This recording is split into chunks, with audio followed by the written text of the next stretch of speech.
পেলে আবারও শাস্তির মুখে পড়ল লখনৌ সুপার জায়ান্টসের মিস্টার স্পিনার দিগ্গেশ রাঠি।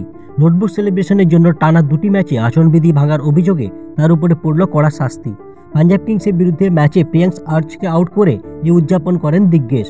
সেই কারণে তাকে ম্যাচ ফির 25% অর্থাৎ 1,87,000 টাকা জরিমানা করা হয়। তবে প্রথমবার শাস্তি পেয়েও শিক্ষা নেননি দিগ্গেশ। পরবর্তী ম্যাচে মুম্বাই ইন্ডিয়ান্সের ব্যাটার নমনধীরকে আউট করে ফের একই উদযাপন করেন তিনি। এবার শাস্তি আরও বেড়ে যায়। ম্যাচ রেফারি ভাগবাল শ্রীনাথ তাকে ম্যাচ ফির 50% অর্থাৎ 3,75,000 টাকা জরিমানা করেন। ফলে 2টি ম্যাচ মিলিয়ে মোট জরিমানার সংখ্যা দাঁড়ায় 5,62,000 টাকা। পাশাপাশি তাকে দেওয়া হয়েছে 2টি ডিমেরিট পয়েন্টও।